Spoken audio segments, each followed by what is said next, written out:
Hello and welcome to episode 182 of The Pitch or the Hitter, the podcast by the M-SABR Dynasty League for the M-SABR Dynasty League. I am Cam, I'm Sahil.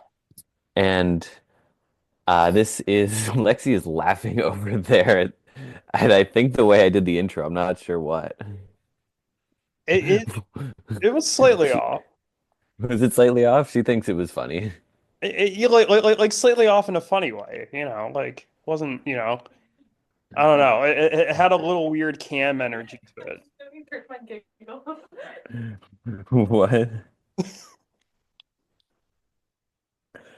I think this is staying in. It's, I I don't think I did it weird, but if but okay. oh Lord. Yeah, it was something else. It was a magical experience.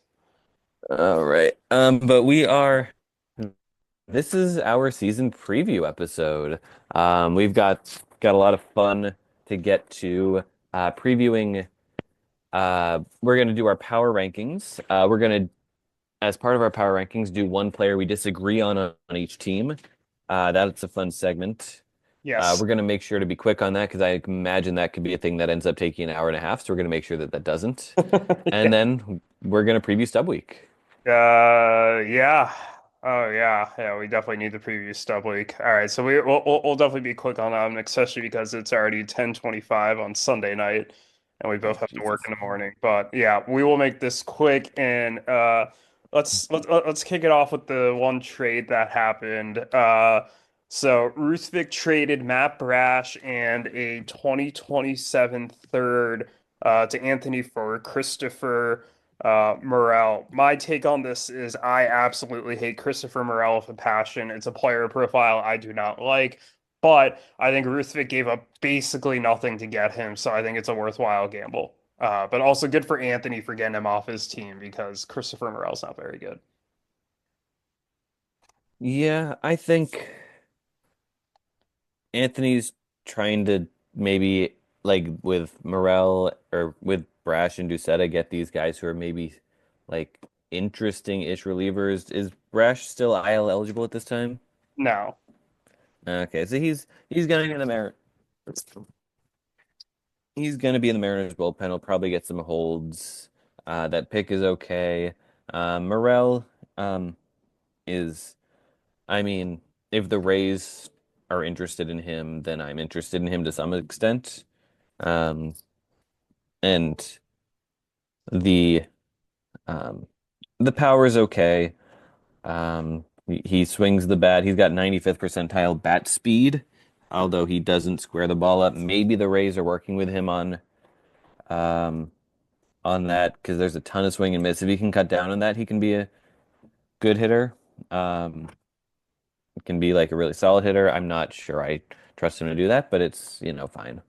Yeah, I don't trust him to do that either. I don't see a scenario in which the swing and miss gets meaningfully cut down. Also, I don't trust the Rays on hitters, but I trust them on pitchers because every hitter they have just ends up platooning anyway. So Mm.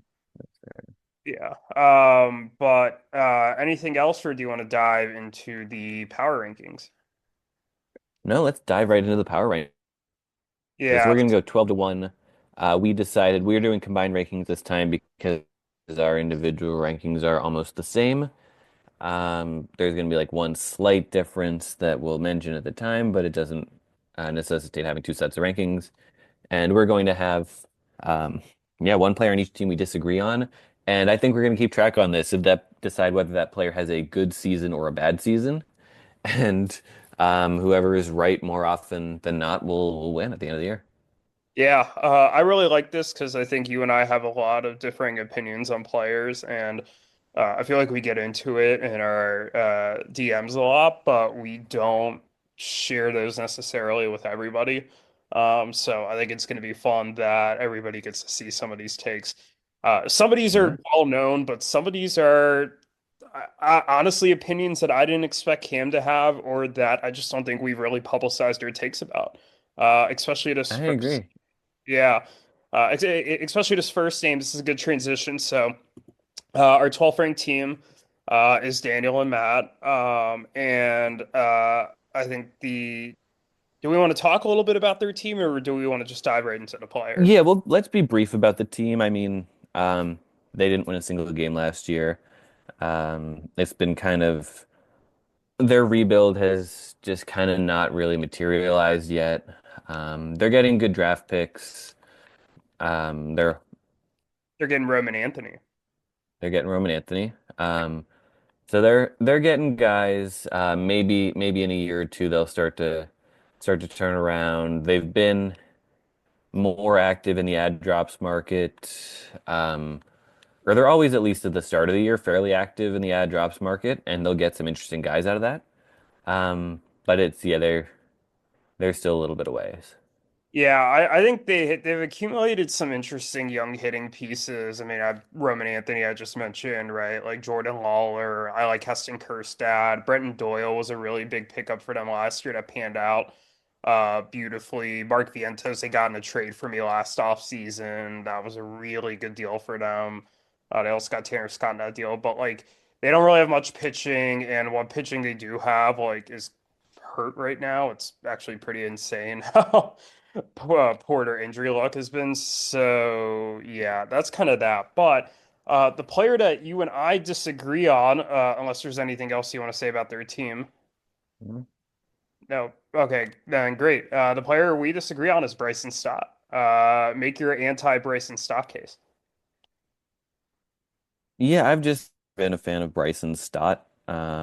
He doesn't really get on base very well. He had an 88 WRC plus last year. He's not really going to hit for much power. He steals bases, but it's just a profile I don't always love. I guess um, the middle infielder um, who hits for like a tiny bit of power, but not a lot. He's also got that annoying walk-up song uh, What is that this when song? it's like that AO AOK, and you Oh, just hear it. fuck yeah, I You just hit. every time you're watching your teams playing the Phillies or you're watching a Phillies game, it just really cuts through any sort of crowd noise, and that always you're not paying attention to the game really, and then you're like, oh, Bryson's not up. It's better than Baby Shark, at least. Just who walks up to Baby Shark? Gerardo Parra did during the World Series run for the Did he Nationals. walk up to Baby Shark, or did he just like? I think he did, yeah. Because that's why it I became know a he big. like had a Baby Shark in the dugout. I know it was a little bit of a thing, but I didn't know he walked up to Baby Shark. Yeah, it ended up becoming a really big thing. I think it was his walk-up music. Like, like I feel like every like World Series team has their weird thing, or maybe not everyone, but like I remember like Jock Peterson with the Pearls in 2021 or 22 and the Braves won. Braves won in 21, I think. No, Yeah, 22. yeah, 21. Yeah, okay, so who won in 22 then? The Astros. Oh, that's right. Yeah, they were the Phillies. Okay. Um, yeah. Um, but okay, I'll make the anti or the pro Bryson Stott case. Bryson Stott in 2023 was a pretty solid fantasy asset. He had 15 homers, 31 steals, and he had a 329 OBP, 101 WRC plus. Like league average hitter, middle infielder. Like I think he's a decent like MI bat. Like I don't think you trust him as your starting like top second baseman or shortstop necessarily, but like I think he maybe could beat out if you absolutely had to, and like you could be okay with it depending on the rest of your team. Um, Overall, I think just a really solid performance. He hit very well through like the first 6 weeks of the season last year. And then what happened was he got hurt. And the injury, the way it was described, was he injured a nerve in his right elbow. So the rest of the season, whenever he swung, it missed a pitch and hyperextended it, he felt numbness in his fingers. And accordingly, his numbers plummeted relative to 2023. And even then, it wasn't that bad. He sold a 315 OBP. He had 11 homers and 32 steals. He actually stole more than the prior season, but he had a few less home runs. I think a healthy Bryson Stott, there's no reason to me that he can't have another 15, 30 plus season with a little better OBP. Now, Um, he's only going to be 27. There's definitely room for growth. Do I maybe he doesn't quite hit that 15 homer mark, but I do think the OBP should be a bit better, especially because he increased the walk rate last year by 3.2%. From the year before, and his BABIP was down 40 points from 2023. So, like, I think there's room for improvement here. Interesting. Well, yeah. So that's Bryson Stott. Yeah. Moving on, our number 11 team is Connor. Connor's been 11. He was kind of repeating from last year's preseason as well, where he was 11th. Yeah, I mean, this team just kind of had its moment in 2021, 22, and they've kind of been in kind of a slow decline ever since.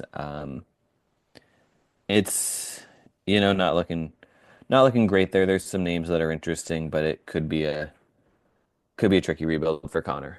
Yeah, true to move last year in getting Cal Raleigh for basically nothing. Was that you or EBO who sent him Cal Raleigh? I forget. That was EBO. I sent him to EBO for not a whole lot, and then EBO sent him to Connor for not a lot. Yeah, that I think will come back to bite them. But uh like Connor. It's just not a ton there. My concern too is that like there's some interesting guys, but there's nobody like the Roman Anthony sitting in the farm that like Daniel and Matt have. But I do think this major league roster is a bit better. I think Luis Garcia Jr. was a nice add. I think he's going to be a top 10 second baseman this year. Like I could see Cody Bellinger bouncing back with the Yankees, and maybe Connor trades him for a nice haul. I think the pitching is significantly better. Like Brian Wu is better than any pitcher Daniel and Matt has. Like I think Jeffrey Springs is going to bounce back. I really like David Festa. I won't go too deep into him because I talked about him both times the time I traded him and the time I acquired him this offseason. Um, Casey Mize looked pretty good this spring, although I still don't have high expectations for him. So like I think there's some pieces here that are interesting, but yeah, not enough to really kind of move him on up. And I will say we do have Daniel, Matt, and Connor in a tier at the bottom here. I did loosely put these together in tiers. There are 5 tiers, and this is the bottom tier.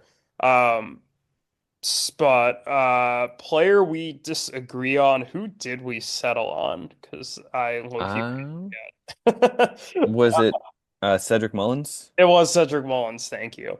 I'll go first this time. I'll make the pro Cedric Mullins case. Uh, so he's not the guy from 2021 that hit 30-30, and I think everybody recognizes that, and nobody expected him to even be that again as early as 2022. But he had 18 homers and 32 steals and 499 plate appearances last year. It came with a 305 OBP, but that's kind of what you've been getting from him recently are lower OBPs. Um, but it really was weighed down by like one just horrific month. He batted 136 in May. The rest of the season, he was actually pretty solid.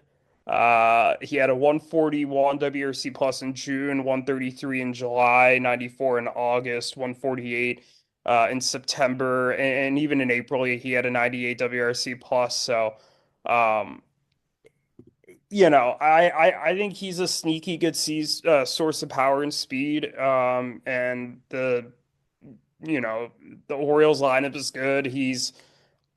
I don't think he's gonna get back up to the top of the lineup, although the Orioles have been batting him there with some regularity in spring training. It's been interesting, but I think he's better than people are giving him credit for. And I think that Connor could get a decent return for him if, he starts hitting like he did in the second half last year during the season. Yeah, I just don't see it. I think he's kind of a league average bat. He can't hit lefties to save his life. Um, But they don't play him against left. and he's not playing every day. Um, that's kind of part of it. Um, he's kind of turning into a platoon-ish bat. He's not going to be playing against lefties, and I mean, he did have that one great season, but I just think he's kind of he's there's a lot of good guys on the Orioles. I could see overtaking him and taking his job pretty soon. Fair enough. Yeah, I think he did a good job of articulating the take that his detractors have. And while I disagree with it, like I get the logic behind it.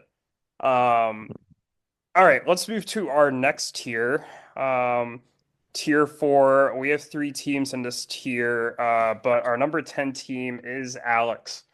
Um, I think this is a very interesting team, and I think I say this every offseason, and I'm just going to go ahead and say it again. And every year I get flack because I rank him high. And this year I'm ranking him a little lower, but it's not an indictment on the team. I think there was a lot of interesting pieces here. I think this infield is really fun. He's got Junior Caminero, Jackson Holiday, Christian Campbell. And even some of the secondary options in Volpe and Edwards are decent. I really like the first base room he's got with Joe or Josh Naylor and Jake Berger, one of whom we're about to talk about. The outfield's a little weak. I do like Jackson Chourio a whole lot, and I do like JJ Bleday as a solid second option. But there's some question marks. I mean, Jordan Walker, can he step up and be the player that people thought he was going to be? Can MJ Melendez take a step?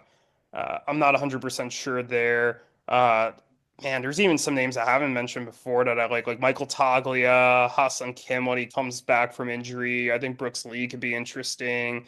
Not to mention he has arguably the deepest farm in the league here with guys that are going to come up like Samuel Pasayo. So, while I think the outfield's a little weak, I think the offense is really solid. And then pitching staff wise, he's got a top four or five that's like Logan Gilbert, Roki Sasaki. Christopher Sanchez, who I love and I regret trading to him. Spencer Arrighetti, he's got Shane Baz as that number five guy. Like, it's a pretty hot rotation. He's got Shane Baz, like Bowden Francis too, Brady Singer, like some other guys who could be interesting. Cody Bradford, like, um, I know you all seem to disagree with me every time I hype up Alex's team, and I know there's been a lot of talk about his team recently, but I like it. Yeah, I think we're starting to see it come together. I mean, yeah, Sasaki, Gilbert, um, are a great top of the rotation. I love Christopher Sanchez as well. And then some of these guys, um, I mean, Caminero is great. Um, Jackson Chourio is great. I don't know if you mentioned him, but there's also these guys like Jackson Holiday, Jordan Walker. Where we're kind of hoping to see it all come together. Brooks Lee as well. So it's definitely interesting, and there's more guys I would say are close than there have been at any point, but I'm not quite sure how ready I am higher than this. Fair enough. But Um, yes, the player that we disagree most on, and this is three in a row where I'm the low for them. I swear they're not all just me dumping on players, but it's Jake Berger. yeah, I went first last time. Why don't you explain why you hate Jake Berger?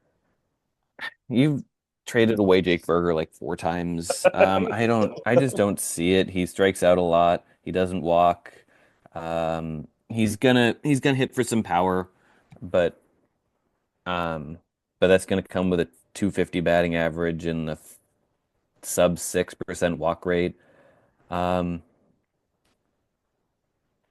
I don't know. He's the Texas lineup. He'll maybe have more opportunity to drive in runs, but it's there's just he's not fast. He's probably a first baseman, or he is a first baseman. He's a primary first baseman this year. There's just a lot of guys who do exactly what he does. Fair. Okay, I'll make the case for him. He's cut down the K rate year over year, 30.6% to 27.6 to 25.9%. I can live with that with a number that's in that 25 to 27% range. I think he's going to get an uptick in power. I think that Texas is a much better ballpark to hit in than Miami.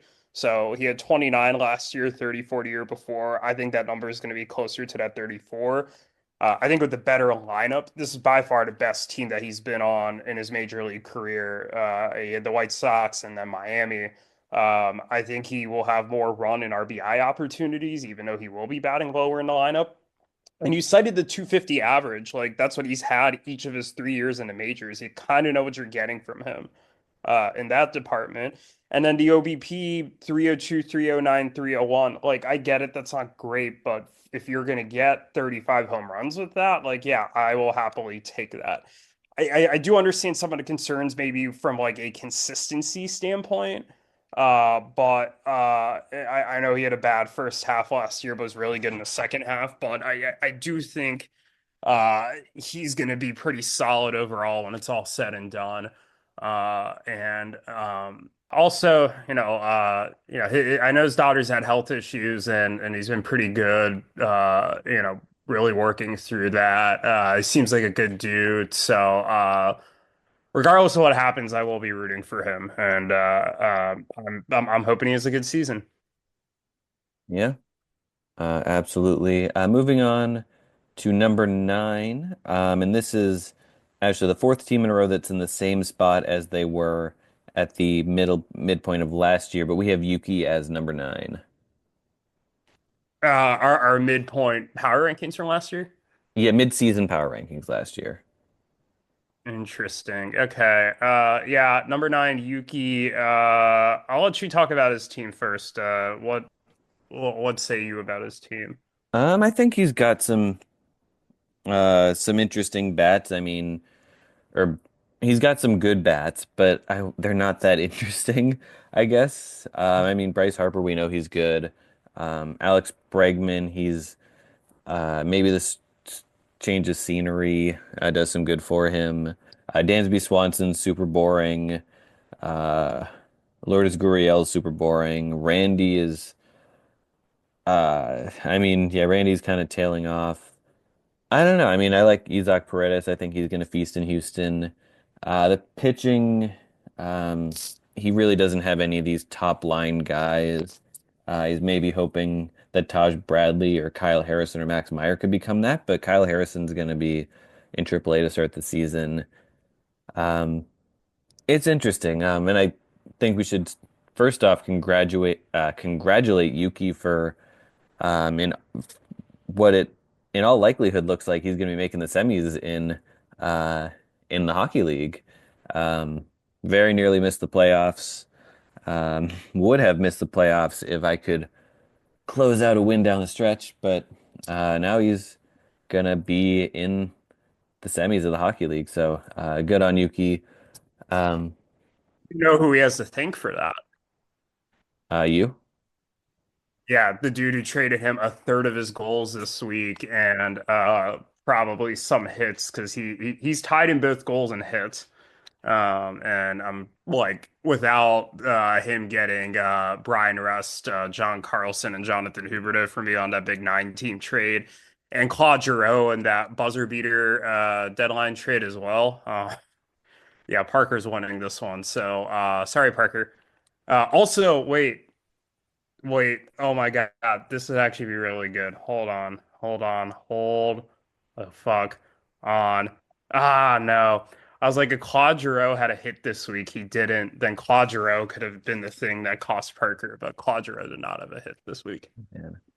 But yeah, Yuki's baseball team. I mean, I agree with you. I think it's kind of it is a boring offense, but it's a playoff team offense. It's not a playoff team pitching staff, and that's been my take for a long time now. And he has not made a ton of meaningful updates to the pitching staff. Although there is one that you and I disagree on, and I think could help Yuki's team, and you don't. And so another one where you are the low man, but it's Tamayuki Sagano. And I'll make my case first. He's had a really good spring training. I've been impressed. He has a lot of pitches, and he's knows what he's doing. He's 35, and I know a lot of people are using that to kind of knock him, but he has a lot of experience with that age. And I think he understands how to use his arsenal effectively. It's not an overpowering arsenal. He doesn't have an overpowering fastball, but he locates the ball very well. He's not going to get a ton of strikeouts, but hey, you're there are a lot of effective less than it used to be, but there's still a fair amount of guys who don't have the highest strikeout rates who've proven that they can be very effective in the major leagues and can also be decent fantasy arms. I mean, look at your boy Tanner Houck.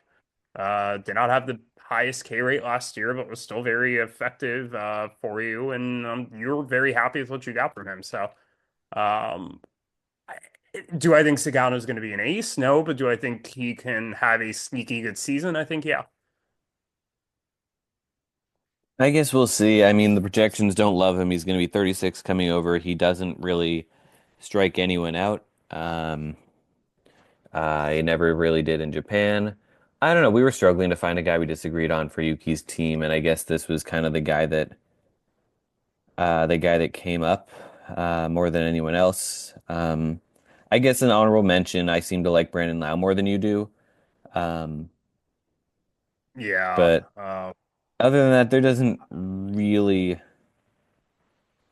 Yeah, this is kind of a team we're in agreement on, and we had to pick someone. That's fair. Yeah, I don't think this is our strongest split of them, but yeah, very fair. Um, let's move on then. We have one more team in this tier that is Ruthvik at number 8. And I think Ruthvik suffers from basically the opposite problem as Yuki. I think his pitching staff is pretty solid. I think Logan Webb um, and Joe Ryan is a really nice 1-2 punch to anchor the rotation. I know he has a couple of starting pitcher injuries with Shamanaya and Joe Musgrove. And for some reason, Freddie Tarnok, I don't know why the hell he's still on this roster. And I say this a lot. I don't think anybody's going to pick up Freddie Tarnok if Ruthvik cuts him.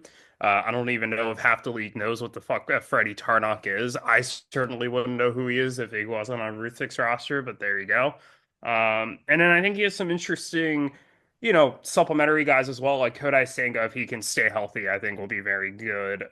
He had a very good rookie year, right? Like Jose Barrios just kind of churns out consistently decent seasons. I think there's a good chance of a Walker Bueller bounce back. Oh, I His disagree. relievers are very good, right? Like what? I said I disagree about that. Ooh, okay. With Walker Buehler is not the guy that we're talking about this time, but it sounds like we disagree on him. Yeah, I already forget who that we were going to talk I about for remember. I him. remember.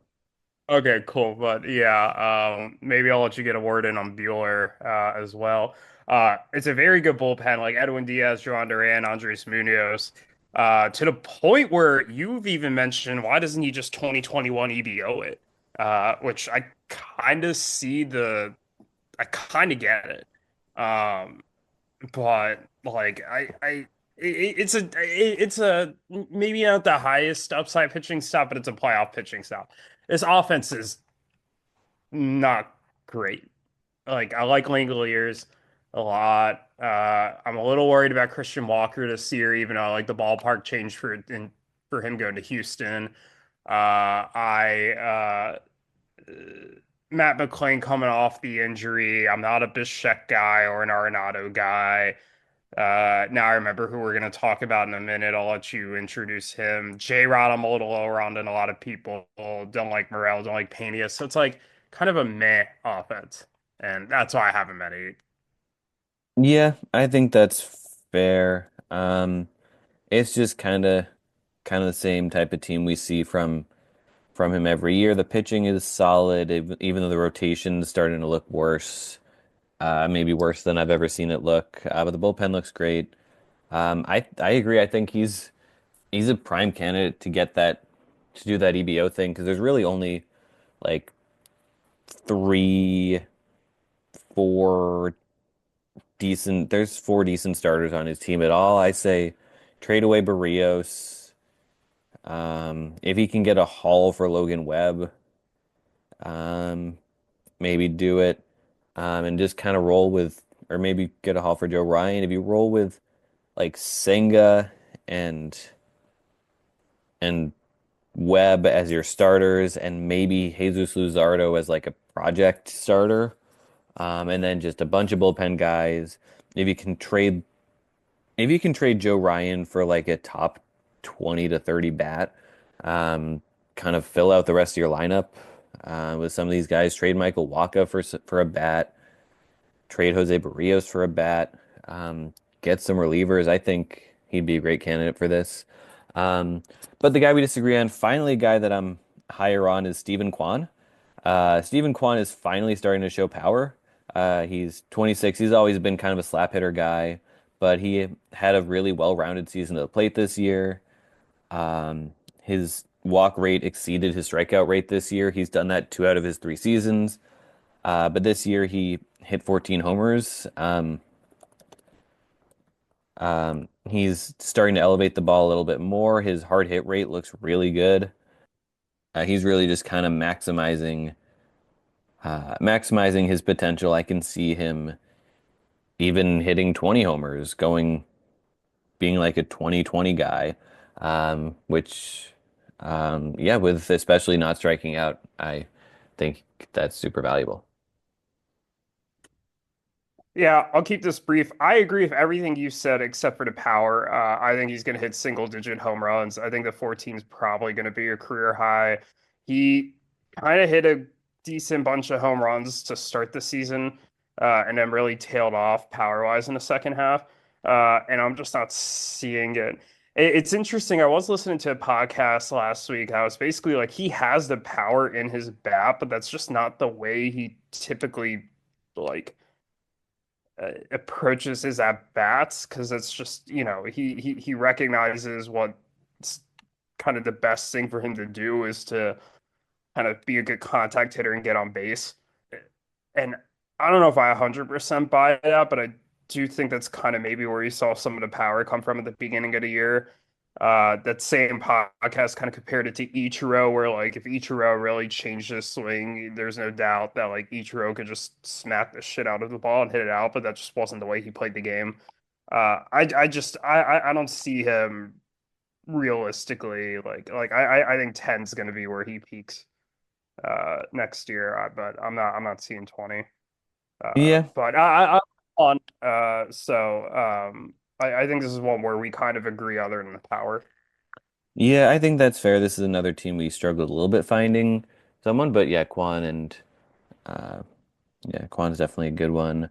Um, moving on now, number 7 in our power rankings, and this team and Ruthvik's team were kind of back and forth on. I maybe had Ruthvik's team a little bit ahead of this team, but it is Anthony as our number 7 ranked power rank team. Yeah, yeah. So I put Anthony in a whole different tier than Ruth Vic. So we're kind of going off tiers that I put together. I sent Cam a set of power rankings right after the Devers Albies trade for context, and this is kind of what we're going off of. Uh, I think Anthony arguably is the best one to punch atop a rotation, and Paul Skeens and Garrett Crochet. And I know we've talked about this team in the past having a pretty decent rotation, but now I think this is like one of the top rotations in the league because it's not just those two. Number three starter is Bryce Miller. That's a very good number three. Number four, Freddie Peralta, still solid. I do have some concerns about Sonny Gray this year, but as an SP5, I think that's solid. I've been a Kikuchi hater in the past, but like as a starting pitcher six, I don't hate that. Eric Fetty, Justin Verlander, okay depth guys. Like I think Kate Povich has some upside. So I think this is a pretty solid rotation, and he supplemented that with some decent bullpen arms. Uh, Offense is fine. Like there's some individual pieces I like Adamas, Kerry Carpenter, Trout if he could stay healthy, but it doesn't really stand out to me. But it's that pitching staff I think for me that really puts him above Ruthvik. It's a better pitching staff and a better offense. Yeah, and we've kind of had one or two false alarms thinking that he's built in one of the best pitching staffs in the league, but I think he has done it now. Um, yeah, I like Bryce Miller a lot. I think that's a good transition to the guy we disagree on is Garrett Crochet. Look, I like Garrett Crochet, but like people are saying he's the number two starter. Like Pitcher List has him number two. A lot of people have him as a top five starter. I'm just not quite ready to go there yet with him. Um, he had a great season, but it was like what 140 innings, and they're his first 140 innings in the big leagues that were non-terrible. Like he wasn't just kind of okay. He was like Tarek Skubal was. He was like actively bad. So while I really like the season he had, I think I need to see a little bit more before I'm ready to call him a top five starter. Okay, so I think that part's fair, but like I I don't other than the health, and I'll grant you the health aspect of it. Um, he did throw 146 innings last year, but it was 32 starts. So and that is a big deal for me that he did make every start. There wasn't any injuries he dealt with last year. He's healthy this year. Um, he had a 358 ERA last year, but it was a 238 xFIP, a 269 FIP, 285 xERA. He had almost a 13K per nine. It was 1288 with a 203 walk per nine, a 318 BABIP, which I think should be, I think it was some maybe that number lowers just with some better defense behind him and Boston that BABIP and maybe gets him closer to the FIP, xFIP, and xERA. Like I just I I struggle to see what's impeachable about anything that he's done other than simply the fact that he doesn't have a track record before this year and then the injury risk, which I will grant you, but he's healthy right now, so I'm not going to knock him for, coming off a fully healthy season. Yeah, I think that's fair. I just need to see more of it. And that's fair. I think and I think I would maybe come out a little more towards your camp if he just hadn't looked absolutely just balls to the wall dominant in the spring, like to the point where like if you were to ask me right now who my prediction is to win the AL Cy Young this year, I'm my money's on Garrett Crochet. So let's move on now. We are cracking the top six. Number six in our power rankings is Jake. Jake just kind of had a lot of things go wrong last year.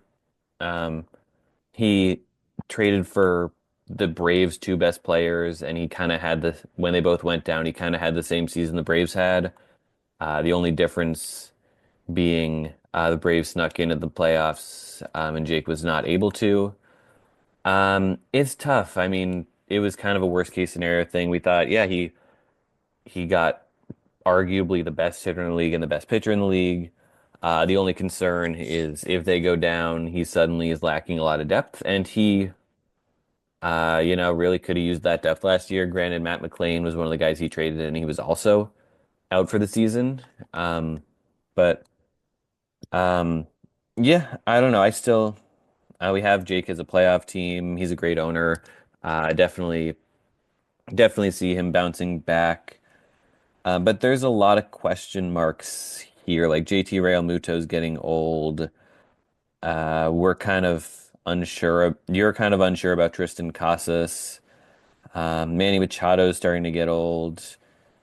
Um, the pitching staff outside of the top two or three has a lot of question marks. Um, yeah, it's interesting. I have him as a playoff team, but definitely not as good as when he won back-to-back championships.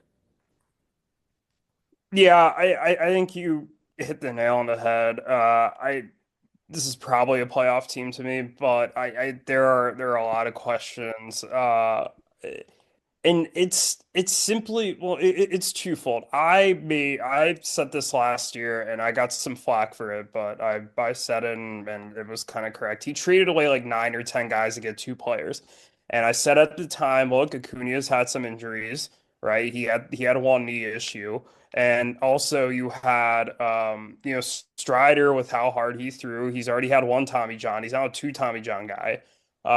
And I was like, the worst case scenario would be really bad for him. And the worst case scenario did happen.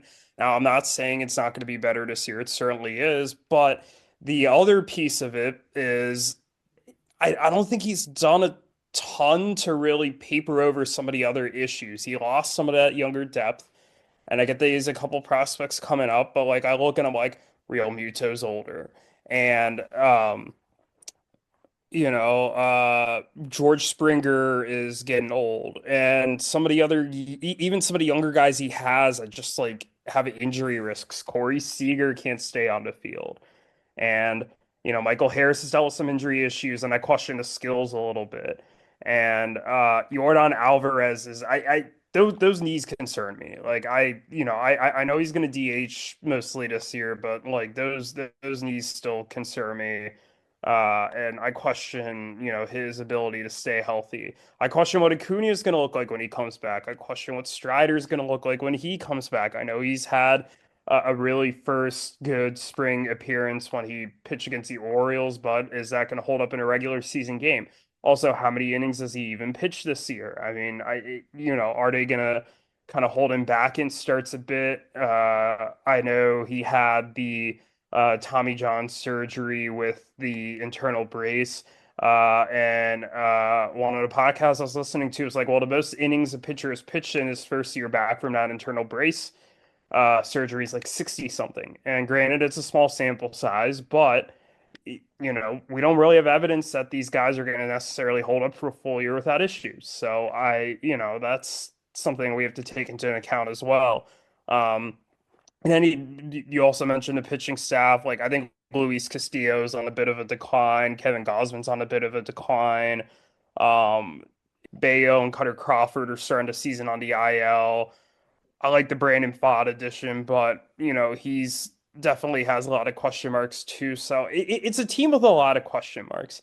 And to your point, Jake's a competent owner. I certainly trust him to do some stuff, but I don't know. I think he just kind of assumed that the team just kind of had a bad year last year, and with the Cootie and Strider injuries, and it's going to get right back to where it was.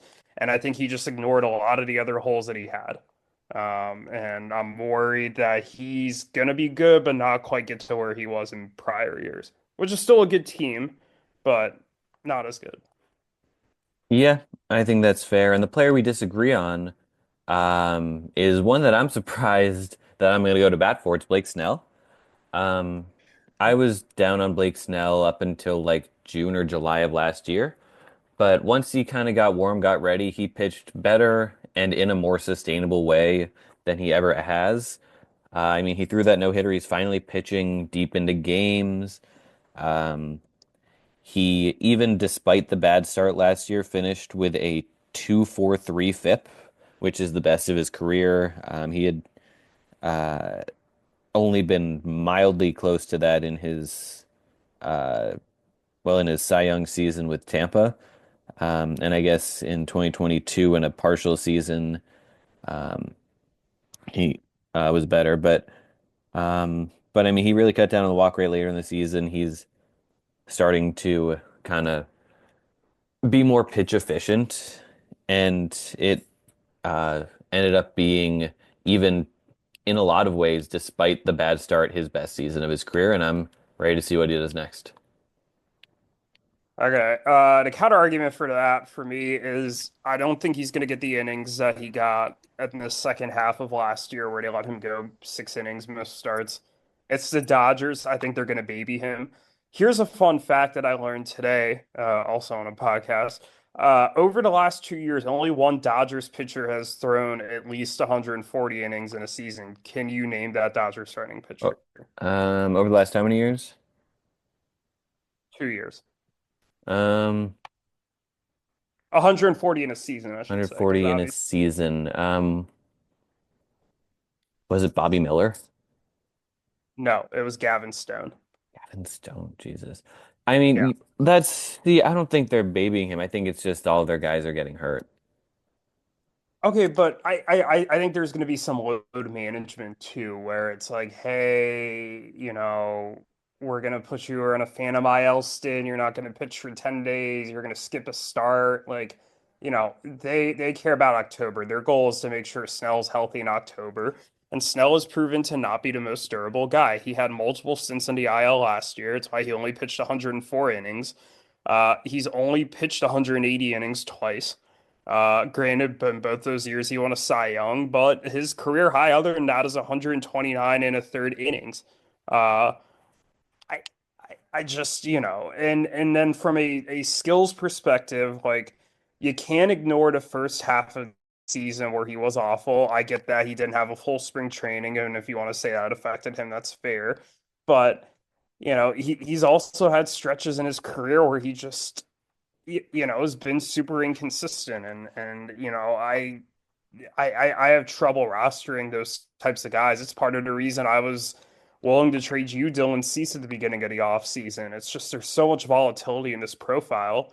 Um, and you know, maybe he was pitch efficient at the end of last year and just really showed out, but I'm just not convinced that a half a season of him being pitch efficient and just really showing out like that is just definitively going to carry over in a meaningful way that's going to make him like an elite starter. I think he'll be fine because I mean, to your point, it's a 312, a 225, and a 338 ERA the past 2 years. But I do think it's going to come with a really high whip, which I think is something that we don't talk about enough. We ERA is a sexy stat, not whip, and I question how many innings it's actually going to come with. Yeah. I guess we'll see. Let's move on. Our number five in the power rankings is a team that has now reached two consecutive semis. It's Andrew Happy Hour. Yeah, I really like a lot of what Andrew's doing. Um, I it, Reynolds and Pablo Lopez, that the Brian Reynolds Pablo Lopez trade notwithstanding, I think he made a lot of good moves over the last year to really build up this team. Obviously having Bobby Witt Jr. papers over a lot of offensive holes, but I don't even think there's too many here. I really like, Ketel Marte, I think will be solid. He's got Will Smith at catcher, Ian Happ, Kyle Schwarber. I really like out there in the outfield, although I guess Schwarber doesn't have outfield eligibility anymore. I think he has quite a few guys who I think are due for bounce back seasons. I think TJ Friedel is one of them. Maybe Josh Young is another. Tommy Edman, who didn't play a lot last year. So I think this offense could use a little more depth. But I do think overall there's a lot of really solid options here that definitely make him a playoff offense. Pitching wise, I'm a little concerned with the Grayson Rodriguez injury. Um, that scares me a lot. Bobby Miller, he's not going to get an early return there. He was demoted. Yuri Perez is still hurt. Alexis Diaz landed on the IL today, but there is still a lot of great young pitching. Justin Steele, Tanner Bybee, Ryan Pepio makes a really solid group. And as this team starts to get healthy, like I could see Andrew being a team that maybe peaks a little later in the season as some of his guys start to get a little healthier. Yeah, I agree. I like Andrew's team for all the reasons that you said, basically. Yeah, great bullpen. Pretty solid lineup. Could use another impact batter too, but having Bobby Witt Jr., you don't need too many more guys than that. No, And exactly. yeah, who was the player we disagreed on? I don't remember. Oh, you were, and I think this is the first time that you're going to make a pro pitch for somebody. Uh, I've made two pro pitches already. Um, who were the other two? Blake Snell and Stephen Kwan. Oh, okay, that's right. Yeah, okay. Yeah, I clearly just forgot about him. I was such in a blind rage about Blake Snell that I forgot that you actually said nice things about him. Nick Lodolo, make your pitch for Nick Lodolo. Nick Lodolo, it's tough. It's been a lot of injuries the last couple of years. I think we gotta throw 2023 out entirely. Last year, I mean, the surface numbers of the ERA wasn't the best, but he's gonna strike a lot of guys out. He's always been good at limiting walks, dating back to college. Um, and I think he's a guy who fits well. hits what fits well in Great American Ballpark. He's not going to give up a ton of home runs. Um, he keeps the ball down, gets a lot of strikeouts. It's just going to kind of come down to health here, but he's got the type of ceiling where he could. I wouldn't be surprised if he was better than Hunter Green this coming year. Interesting. This is another one like when we're talking about Tamayuki Sagano or even like Steven Kwan, where I don't think we're too far off, but we kind of needed a player. I think he's a decent buy low. I just, it's now 2 seasons where it just hasn't quite come together to 6.29 ERA and 23 and to 4.76 and 24. I get that the underlying numbers look a bit better, but I think another concern that we have to have too is that you haven't seen it over a full season in the majors yet. It was 103 and a third solid innings in 22, and then it was 115 and a third last year with the 34 and a third sandwiched in between that. So eh, I just, I need to see more. And I think the difference between somebody like him and somebody like Crochet was that Crochet dominated for a full season and is healthy. I've not seen that from somebody like Lodolo. So that's where I think my threshold comes a little higher. It's my same thing with like just not to go on too much of a tangent, but with like with Brandon Pfaadt too. I know that he's a big sleeper and not to like shit on Jake any more than I feel like I have, but like I think part of my question with him is I think there's a lot of these underlying skills that look kind of interesting, but he has not put it together. And there's something to be said about, actually putting it together and showing that you can actually do it instead of just having the tantalizing underlying skills. Yeah, I think that's reasonable. Let's move on and break into the top four, and we really need to fly through these because it is getting late. Yeah. And maybe we start a new call after this one. Number four, and Yeah. maybe a bit of a hot take. It's this past year's runners up, EBO. Um, I think, uh, yeah, they definitely had this great run to the finals. They got the bye, but it was always kind of ahead of schedule for them. They maybe. Um, need a little bit more in terms of their lineup. And they've got guys coming through. They've got a million draft picks still. But yeah, number four is where we have them. Yeah, I think you hit the nail on the head. I think the pitching staff is really interesting, and shout out to them for, having the Yamamoto and Managa combo last year.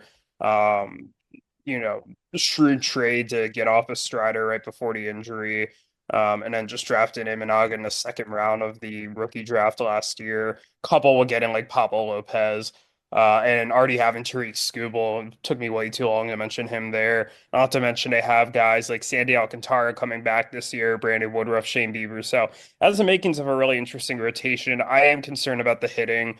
I don't think it's particularly deep. They are relying on some older guys in a couple of places, like catchers, Sal Perez, Paul Goldschmidt at first base. Um, I know Cole Keefe is going to get first base eligibility, but like they need him at second base. And then is Chapman going to have quite the same year that he had last year? I don't quite think so. I'm not a big CJ Abrams guy. I think he's a little bit of a knucklehead, and I do think that he's like power speed without a great OBP. And while I don't mind a profile, I just think it's a little overhyped. Eugenio Suarez really had a tale of 2 seasons last year. I don't think he's going to be as hot as he was in the second half. Uh, eh, I'm not a fan of Luis Robert Jr. at all. I like Kyle Tucker, but one thing I did hear that's kind of interesting is that for left-handed hitters, Wrigley is really bad. Uh, it's just Yeah. not a good ballpark factor. So I'm kind of curious how that affects him. But the fact that they will get a full season of him should be helpful. Gunner's good, but he's starting on the IL. I, I question if Profar is going to be as good as last year. This is, and not to get too far ahead of what I'm going to say about Eric, but it kind of feels like an Eric Jr. in a sense that I think there's a couple bats who I think are just due for some negative regression. Um, and low key, we did consider talking about him, but we're not. I do have some injury concerns with Imanaga. and to a lesser, honestly, to the same extent, Yamamoto, just Japanese pitchers in their second year after coming over, um, handling kind of a bigger workload. Maybe not as much of a concern for Yamamoto because he only pitched 90 innings, but Imanaga had a pretty big workload for the Cubs last year.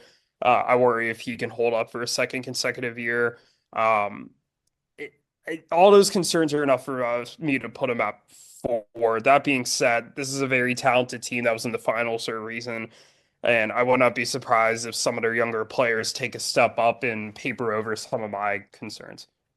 Yep, that is fair. And the player that we decided we disagree on the most for this team is Ranger Suarez. I am a big Ranger Suarez fan. I know he's starting the season injured, but I think I've always thought he was super underrated.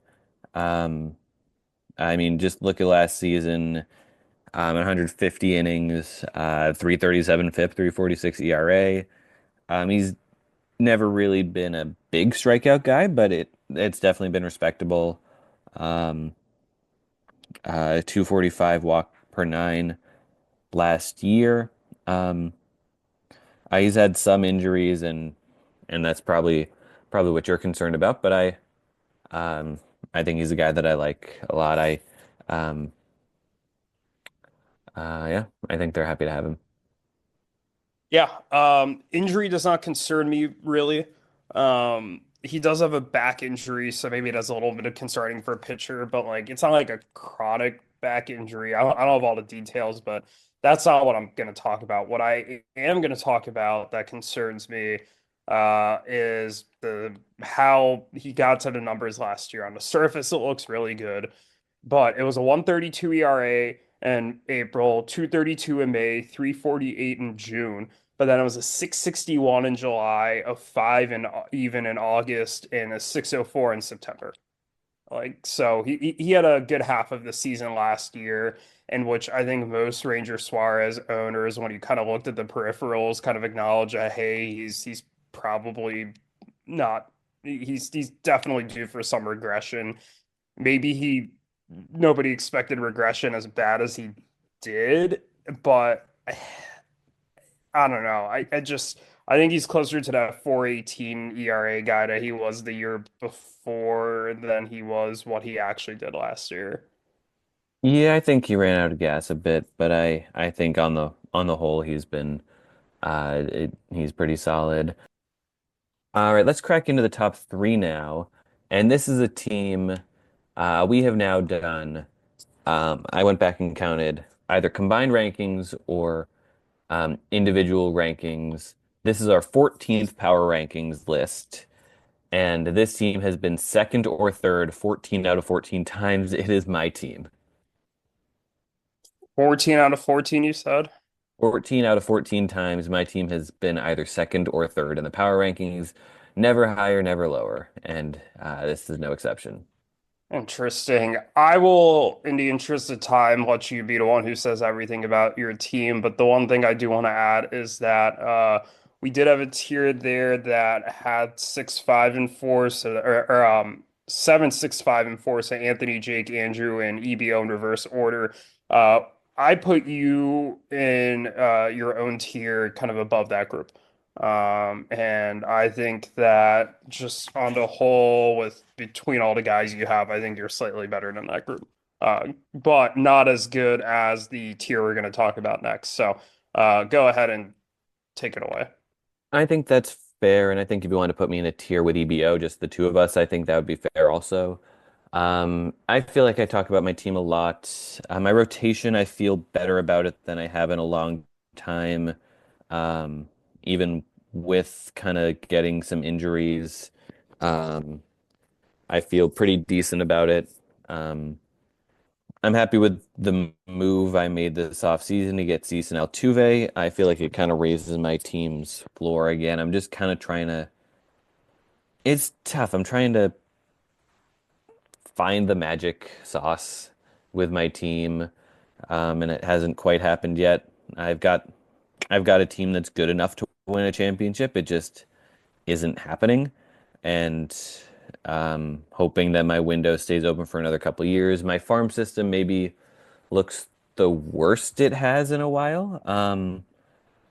And I think it's still one of the better farm systems in the league. But I've graduated a lot of guys. I graduated Merrill and Wood last year, and then I traded away Caminero and Jacob Mizorowski. Um, but there are a lot of guys I'm excited about there. Um, Jet Williams is great. Demetrio Crisantes is a guy that I'm high on. Um, Santiago Suarez, Colt Emerson's a top 20 prospect. He's probably my best prospect. Um, I've got some super young guys in Aiden Smith and Angel Ganau and Braylon Payne, Emil Morales. These are maybe the guys that I'm hoping one will break in and be a top 10 prospect at some point. Michael Arroyo is kind of in the same boat as well. I'm just kind of, yeah, maybe in the position in my farm system in the middle of 2022, I was in a similar boat. And then I um, and added Jackson Merrill and Junior Caminero, I think maybe on consecutive days. Um, but it's kind of a worse farm system that's been in a while for me. Yeah, I've talked about my major league team though plenty, and I'm sure I will talk about them plenty um, in the future.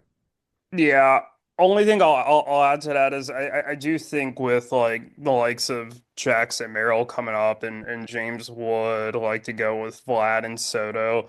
Like I do and Cease kind of being a younger pitcher. I do think your window's open for a decent amount of time. That McClanahan injury really concerns me. I know it was kind of the best possible news. It was a nerve issue in the triceps, but like I don't think we know exactly what that means still. But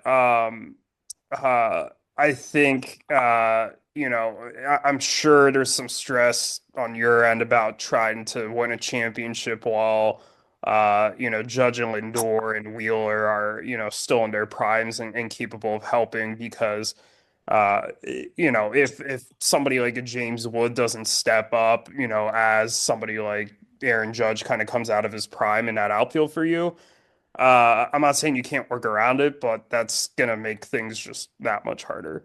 Um, but yeah, who do we disagree? Yeah, Unless you have anything else you want to say about your team first.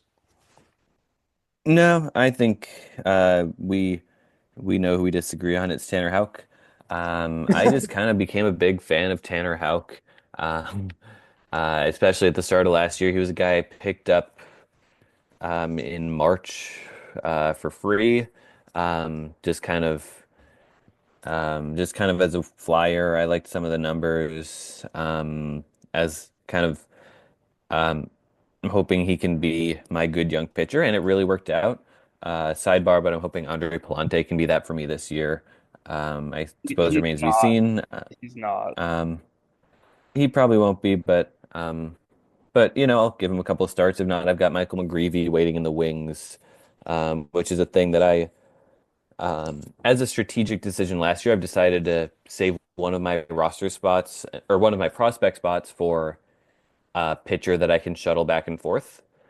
And I think it worked out decently for me last year. Um, I used that Dodgers guy who had some good starts, blanking on his name, um, has kind of a stupid name. Um, I don't know who you're Not talking River Ryan. Um, who was it? about. Knack. Landon Knack. Yes. Yeah, I Okay. used him to some success last year. Just kind of in hopes that I can find a guy who'll stick in my rotation. And if not, get something that's like slightly better than a spot start. Like Jonathan Cannon did that for me last year a little bit. This year, right now, it's Michael McGreevy's my guy. It just kind of feels like a thing Eric would do. So I'm trying to do it too. And I would say neutral to positive results on that last year. But anyway, Tanner Houck, he just kind of became my dude last year. He struggled a bit down the stretch, but overall on the season, 3.32 FIP. He's 28. He pitched 178 innings last year, which is way more than he ever has before. He wears number 89. That's pretty cool. Um, yeah, Tanner Houck. Okay, here's my counter. It's not bad. It's just boring. It's like first off, he's not that young. This is his age 29 season that he's entering right now. But That's young by my rotation standards. fair. It was a 776K per nine last year. You just made the whole argument about how Tamayuki Sagano is going to have a low K rate. A 776 K per nine is nothing special to write home about, especially in the second half. It was a 613 K per nine and a 321 walk per nine. That's not good. Uh, that was a 453 FIP and a 437 XFIP in the second half. I have Fangraphs up, so of course it has all the fancy stats. I can't find what that actual ERA was in the second half off the top of my. Uh, it was a 423 ERA in the second half, but like with those underlying stats, I don't think that that's particularly sustainable. And like, I think he's fine. I think he's a back of the rotation starter. I just like I don't think he's a guy you're hyping up. Would I be happy to own him like as a back of my rotation starter? Yeah, like I wouldn't mind rostering him, but I just I don't see the special sauce, and like I went to his Statcast page to see if there's something I was missing there, and there isn't. It's nothing sexy.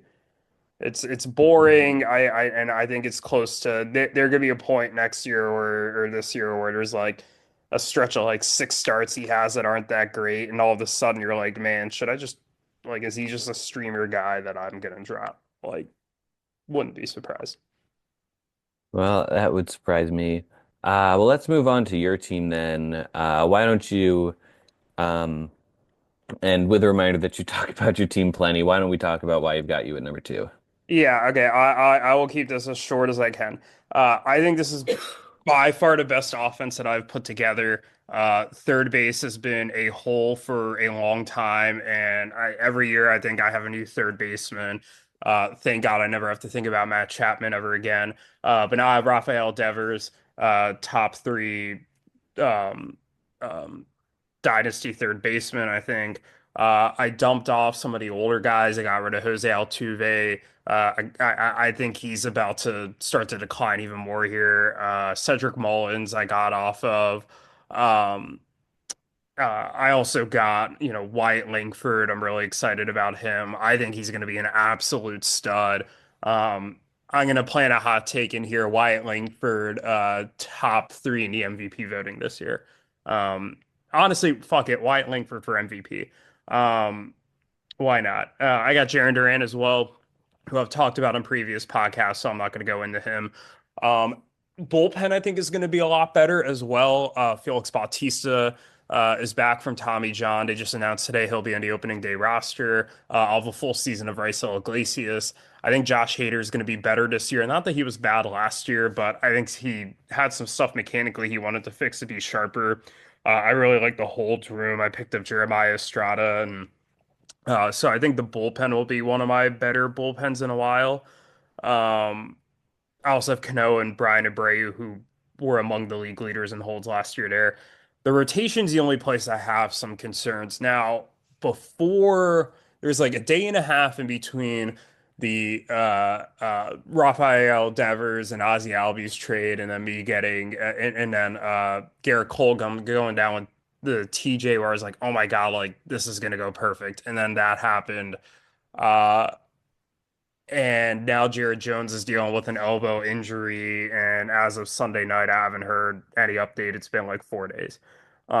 So I do like the individual pitchers that I have, and I do think that they are going to be very solid, but I do think I lack kind of that clear-cut ace that some of the other playoff teams do. Not that I don't think I have some of younger pitchers on this team who are capable of making that next step, or even some of the older guys that I have who maybe were coming off slightly down years who have shown that they can be aces in the past that are capable of doing it.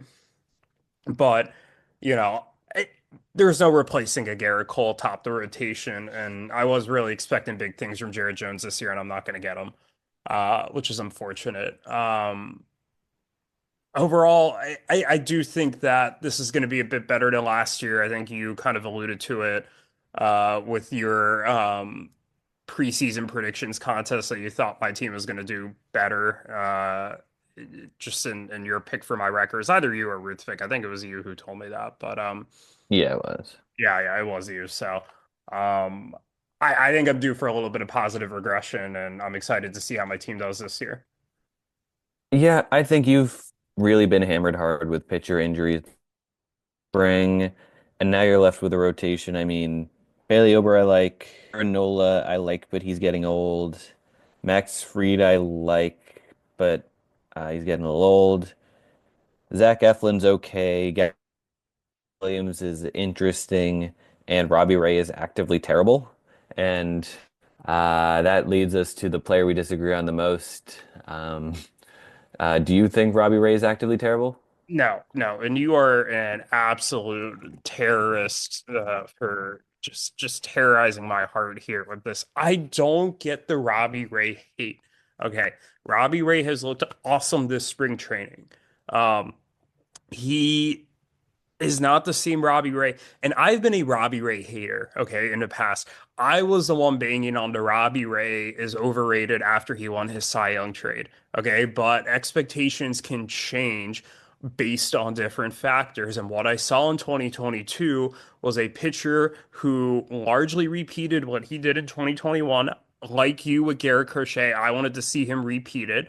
And sure enough, he did. He showed that the gains that he made in his command were sustainable when he went to Seattle, and he regressed like I expected, right? He had a 369 FIP. His Cy Young year in Toronto, he had a 371 ERA. In Seattle the next year, he did basically what I thought he was going to do. And then I was like, okay, he is now appropriately priced, and we kind of know what he is. We have a little more of an expectation because there's now multiple seasons of of a similar performance, and I'm buying in on it to the point where I tried to go get him after that 2022 season because I thought, hey, this is a good buying opportunity on him, and I think he's going to be solid. I'm glad I didn't because he ended up getting TJ. He came back last year, showed a lot of the same swing and miss stuff. Walk rate was a little elevated, which is not to be unexpected after Tommy John. Uh, that takes a little while for that control to come back sometimes. And he's learned a new changeup this offseason from Tariq Skubal. That pitch has looked really good. He's shown that he can be an innings eater in the past. I don't see why he's not going to be able to just be a very solid pitcher. Now, I've seen some people call him a top 20 pitcher. I'm not ready to call him that. I'm not that crazy, but is that in the realm of possibility? I think so. I think he's like a top 30-ish starter right now? I do. And I would love to hear your actual substantive argument on him because I don't think there is one. He just has not been good since in like 4 years. Um, What do you mean 4 years? His not a last good full pitcher. season. He was good his last full season. I think you can ask Greg if he was good that year. I think he would give you a different answer you are giving as a person who watched less of that team that year. I am looking He had a at the stats, and I am looking 4.17. at what matters for fantasy, not the Gregory Severin eye test. He first he's had two lost seasons in a row. He had a 4.17 FIP his last full season. I just he's 33. I don't think he's a good pitcher. Look, he can have a slightly higher ERA and still be a valuable fantasy asset because he strikes out so many batters, which is part of the reason why I don't like Tanner Houck, is because Tanner Houck is reliant on that run suppression to maintain good fantasy value because Tanner Houck's not going to strike out a lot of guys. And that is the same reason why I was so confident in saying that Robbie Ray is going to finish ahead of Tanner Houck in the player rater, which is something we haven't mentioned yet, but that was a bet that we made this week in the chat. Well, I guess we'll see who does better between the two of them. I think there's a good chance they both suck this year, and this is looking like the bet equivalent of the Victor Scott for Louis Varland trade. But it's going to be interesting to follow. Yeah, I agree. Side note, before we get to our next team, or the only team remaining, Ruthvik has figured out that he doesn't get to play Yuki next week, and I think that's hilarious. It's not Oh, yeah, hilarious because don't actually. we? I think it's a dumb rule, but I think reseeding is not a popular, has proven time and time again that it's a losing issue in M-SABR Dynasty. yeah, you all are assholes. But I'm gonna push for that every year. Okay, let's talk about our number one team. It's Eric. I put me and Eric kind of in a tier here, but like Eric just Eric's the clear number one for both of us. Fantastic season. That rotation is just insane with the amount of depth, even with the Kirby and heel injuries. My concern with Eric as a whole, and rather than get into every player, I'm just going to make this one point, is that I think he had like the 90th or 100th percentile outcome on a lot of his players last year, and I think he is due for some negative regression. He clearly does not think so because what he thought he was going to go 18-2-2 in the preseason prediction contest. We Uh, did. yeah. So, but yeah, if I I think he's going to be really good. I'm picking him to be the number one team, but like I can count quickly, just a loose count here. Like Otani's going to have, I think, a worse season than he did last year. It's still going to be very good, but like he's not going to go 50-50 again. I think Santander is not going to be as good as he had last year. He's not going to hit 44 home runs again. I, he's got a lot of these pitchers who I think are injury risks who are not going to pitch as much as people think, or in some cases, they just pitched a lot more last year than I thought they were going to do. And now I'm concerned that they're not going to do it again next year, or if they do, it'll be with worse performance like cough cough Chris Sale, cough cough Jack Flaherty. Like I so and I'm nitpicking, right? Because Eric has so much depth, which is why you accumulate depth. Okay. This is, I think, the difference between why Jake's team has fallen off after those two very strong years and why Eric has now kind of risen back up after us questioning him for a couple of years is Eric has a crap ton of depth. So even if a couple of these players who were really good last year just fall off the face of the earth, Eric's going to be fine. So I'm nitpicking and I'm fully aware that I'm nitpicking. Yeah, I agree. I think you do have to kind of squint to see how Eric would be anything but a top two team this year. I do agree though about a lot of these pitchers, like Hunter Green, I like, but that's I wouldn't be surprised if that's the best season he ever has. Chris Sale proved me wrong last year, but I expect that to be the best season he has from here on out. Ronaldo Lopez had a good season, but I expect that to be the best season he ever has. So outside of a couple guys, like Cole Reagans and Spencer Schwellenbach, I think most of his pitchers peaked last year. So well, still expect these guys to be very, very good. A lot really came together really well for him. Yeah, I agree with that. I think you hit the nail on the head there. I was gonna make one more point. Uh, and oh yeah, I will say slight devil's advocate about Eric going to be a consensus top two team after this year. We're having a hard time. I think a lot of people said the same thing about Jake last year, especially after he got Strider and Acuna. It was, hey, he came off winning a championship and then got the number one hitter and the number one pitcher. And not only did he miss the playoffs, but the pick that he traded away, that was his own pick, ended up being the first overall pick. So he missed out on Roki Sasaki, right? So, like, uh, yeah, I'm not saying Eric's gonna collapse or anything or not be a top team, but like we play the games for a reason. You don't know what's gonna happen. Yeah, absolutely. And who do we disagree on for Eric's team? Uh, shit, I don't Oh, remember. it was Jacob deGrom. Yeah, I think DeGrom has he's healthy now. He ended the season on the mound. I think on a per inning basis, he's still really good. I think this could kind of be like what Chris Sale has did last year, right? You know, just kind of banking that. And I get it, like at age 37, do you really want to bank that DeGrom's going to stay healthy? I don't necessarily want to do that, but like, god damn, if he does, it's going to be so elite. He has not fallen off from a skills perspective. He just can't stay healthy.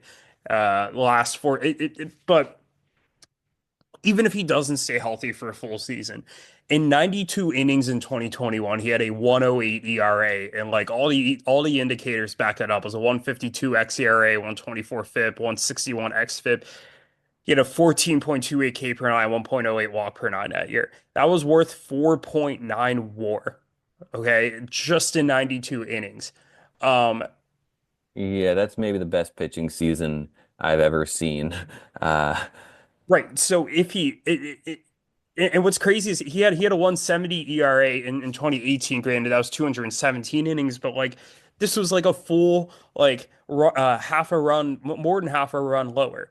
Okay, but if he can even spike like 120 innings, like it could be really special. That's I my get that. I just don't, and I was wrong about Chris Sale on this exact same point last year, but I just don't expect it to happen. He has not pitched. Um, his last full quote unquote season was the COVID year. Um, really, it was 2019 was the last time he pitched more than 92 innings in a season. It's tough.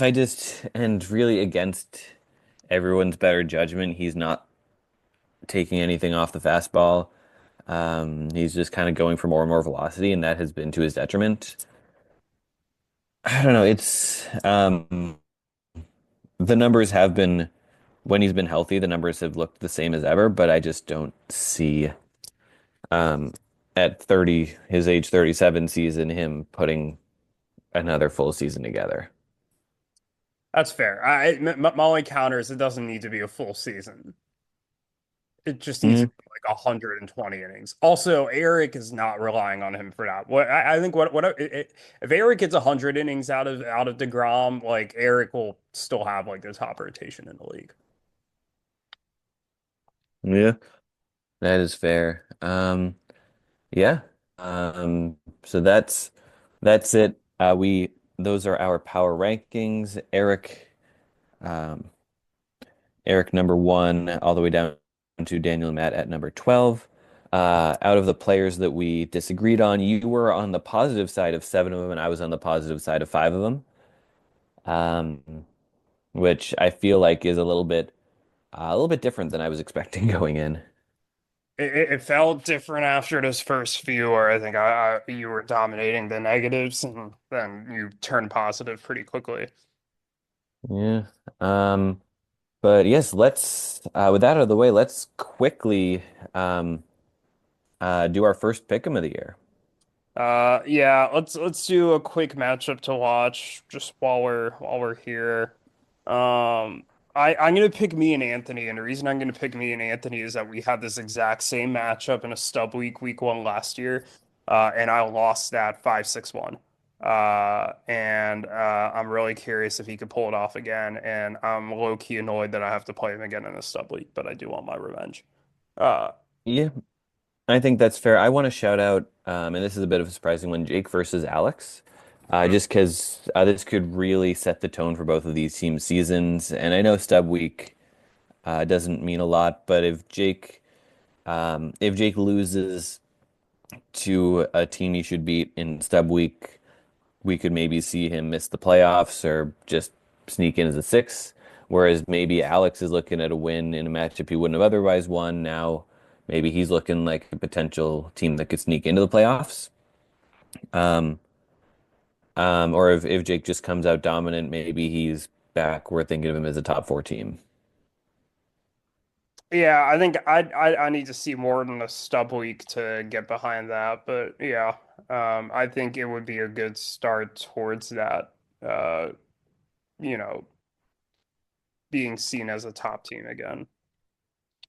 All right. Yes, let's get into the pick'em here. This is our fifth season in the podcast era. Crazy to think about. Eighth season overall, fifth season of the podcast era. Um, we are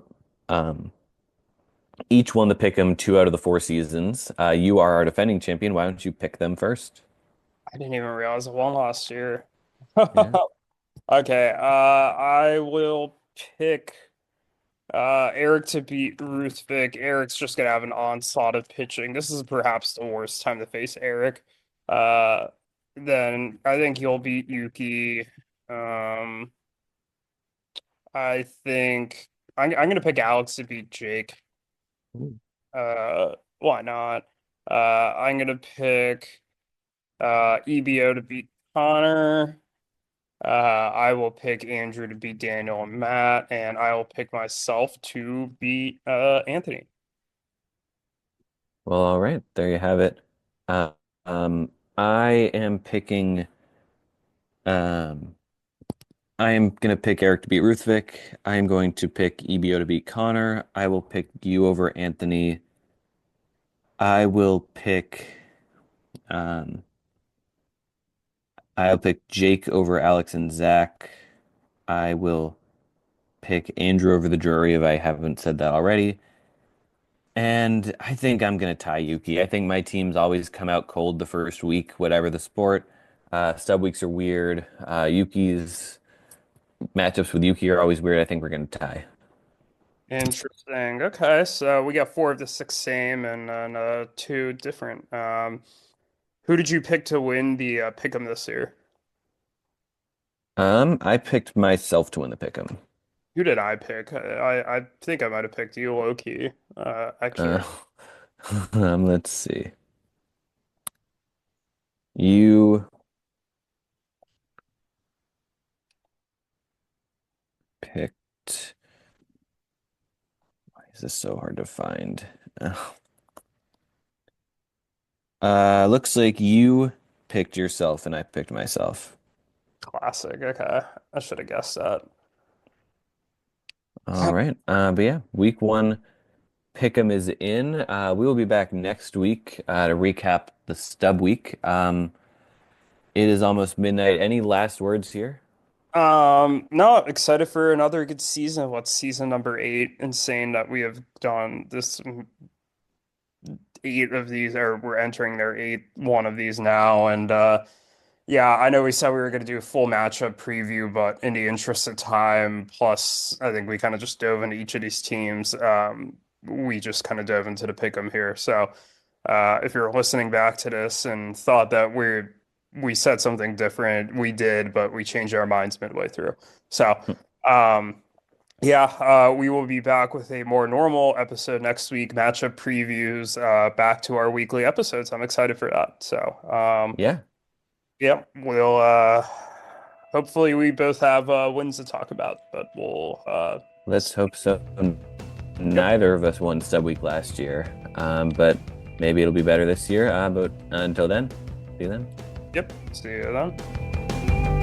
8 years playing guitars together, playing bars wherever, getting lost in bad weather, having nearly lost the fun. You turned up Born to Run, writing long postcards to mothers with sons in the ER. And I moved into the VR, and somewhere, man in that passenger van has left your curse.